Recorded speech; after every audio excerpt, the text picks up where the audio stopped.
আসসালামু আলাইকুম সুপ্রিয় দেশবাসী, আশা করি আল্লাহর রহমতে ভালোই আছেন।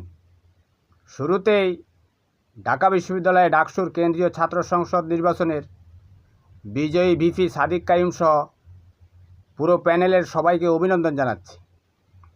এই নির্বাচন থেকে বিএনপির কিছু শিক্ষণীয় বিষয় রয়েছে। সেটা হচ্ছে নিজের আলোয় আলোকিত হওয়া। জামায়াত শিবির দেখেন কোথায় পৌঁছে গেছে। শেখ হাসিনা, রাজাকার, যুদ্ধাপরাধী এ সমস্ত ভারতীয় বয়ান তুলে এদেশে দ্বিধা বিভক্তি সৃষ্টি করে একটা গ্রুপকে নিঃশেষ করে দিতে চেয়েছিল। কিন্তু আপনি যতই নিপীড়ন চালাবেন, যতই আঘাত করবেন, নিপীড়িত মানুষের পক্ষে দেশের সাধারণ মানুষ দাঁড়িয়ে যাবে। যারা নিপীড়ন করবে তাদের বিপক্ষে দাঁড়িয়ে যাবে। এটাই প্রকৃতির নিয়ম। কারণ যারা মানুষের সন্তান, মানব সন্তান, তারা পৈশাচিকতা পছন্দ করে না।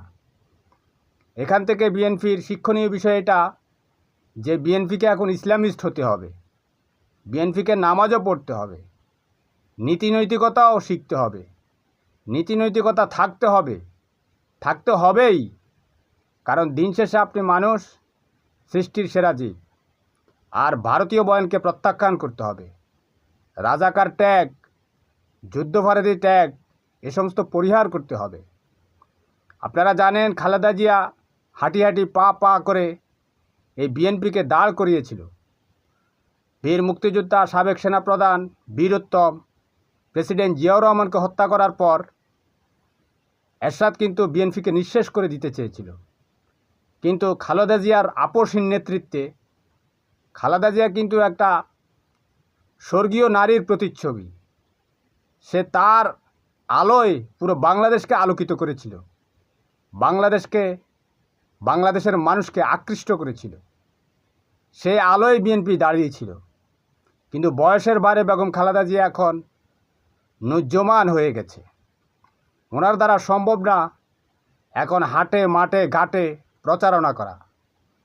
বিএনপির ছাত্রদল, যুবদল সবাইকে নিজের আলোয় আলোকিত হতে হবে।